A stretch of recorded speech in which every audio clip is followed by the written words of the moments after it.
As the bell goes for round one, we see the Mills plan go into action. All out for a quick kill. If it comes to boxing and the fight goes the distance, strong as he is, Freddie knows that he hasn't a real chance. Tough, rugged, a fighter, pure and simple. He faces in Maxim a thorough craftsman who has one of the fastest and most educated left-hand jabs in the business. By a quaint irony, the American fights in what we used to know as the British style, while Mills favors American raring to go rough house stuff. But even so, it looks a good gamble. Britain's Mills bomb against America's Maxim gun.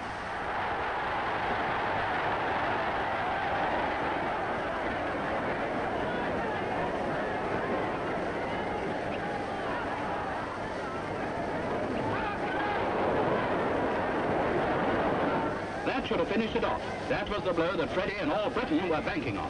40 million people crouching before their radios heard the crowds roar as Maxim sagged at the knees, and 40 million people saw victory for Mills coming up in the lift. Mills certainly had the American guessing at this point. Those tank-like rushes, the non-stop barrage of blows sinking wrist deep into Maxim's body, had him smothering, clinching, holding. It was Mills's round, all right.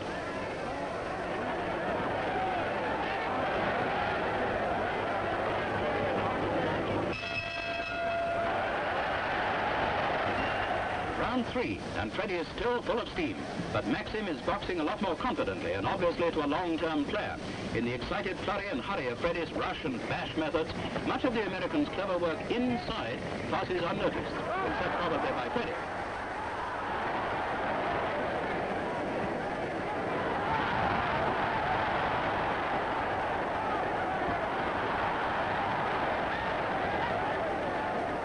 Referee Handy Smythe warns Maxim for holding. Freddie's blows must still be hurting. A pretty even round.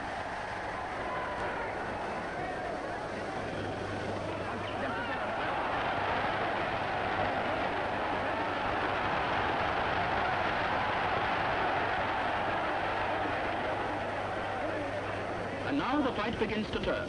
Maxim knows that he can take all Freddie can give. From now on, the American is the boss. Mills is as lion-hearted as ever, but he's running out of gas. The fierce, wild attacks are getting farther and farther apart. The Englishman's big punch gamble has failed.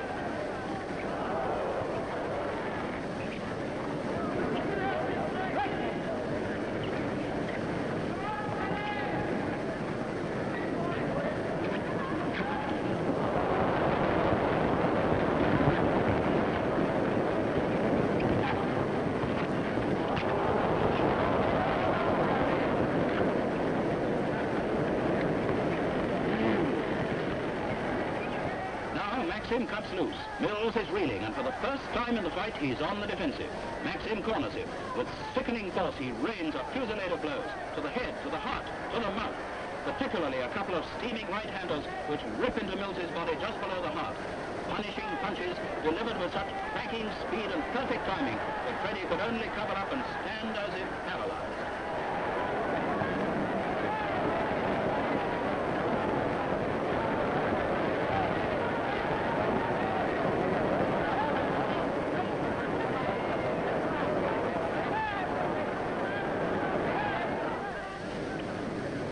Round 8. We're skipping a bit, just picking the highlights.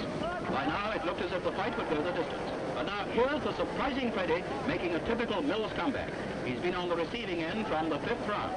Those stabbing left jabs have lanced and gashed his mouth, but drawing on his waning reserves, the Englishman flails into Maxim again. The old Mills left hook goes into action, and the crowd roars with renewed hope. But Maxim fights back more strongly than ever, hooking and jabbing. And it's a very tired Mills who walks back to his corner.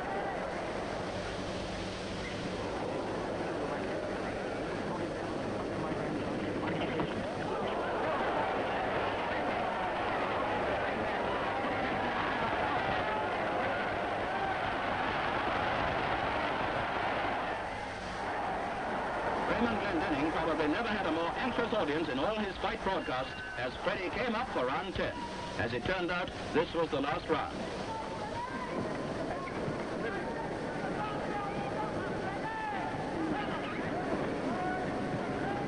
Now it's nearly the end. Mills has had 3 of his front teeth removed between rounds. Painful proof of the venom in Maxim's punches. Now he's swallowing blood all the time. Breathing is difficult. Every blow on the mouth is sheer agony. The pummeling he's taken in the past from the Americans Lesnovich, Baxi and Lloyd Marshall, as well as Bruce Woodcock last summer, must have sapped even Freddie's tremendous vitality.